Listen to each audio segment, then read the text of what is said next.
Hi guys, good evening to everyone. Now is June 18, 2025, Wednesday. As you can see guys, gabi na naman, so it's about time to feed their dinner meal. So what are we waiting for guys? Without further ado, let's do it guys. Papakainin natin sila guys. On your mark, get set and go. Timer starts now. Let's get the party started. Yan. Ito ang mga pets natin guys. Ito ang mga fishes natin guys, mga koi fishes, mga stress relievers. And by the way guys, sa video kong to guys, ipiplex ko ang aking aerator pump. The moment of truth guys, look at guys, tingnan nyo guys. Ito guys Rizan aerator pump o Rizan electromagnetic air pump ECO-003. Ang sabi ng box guys 35 watts.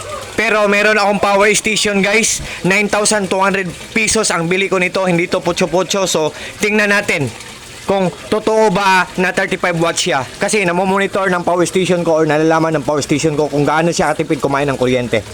So isaksak natin guys ha. Wait guys. Yan, naka-easy na. Oh. Sabi ng box guys ha. Oh. Sabi ng box guys 35 watts. Pero ang sabi ng power station natin 19 watts lang siya, sometimes magiging 17 watts siya, sometimes magiging 18 watts siya, sometimes magiging 16 watts siya. Ganyan lang siya katipid kumain ng kuryente guys. At good pa ang quality, tapos mura lang, affordable lang at hindi kamahalan. Ito siya guys Dito siya, dito ko inalagay guys yan.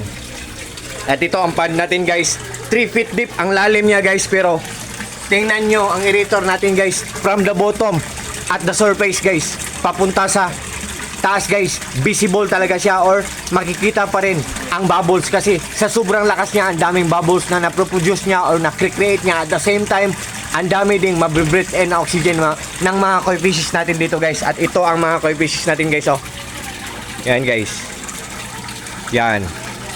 At ito merong mga ornamental plants guys at saka ang filtration system natin guys pinaglass ko para magandang tingnan.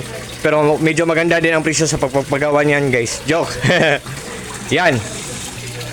Guys, to all fish keepers guys na naghahanap ng aerator pump guys, I hope mag-trust kayo sa akin guys. I hope kagaya ng sa akin ang brand ang bilhin nyo guys. Aerator pump na Rizan aerator pump. Ang ganda ng quality, matipid lang sa kuryente, tapos mura lang, affordable lang at hindi kamahalan. Good evening to everyone and God bless us all. Peace.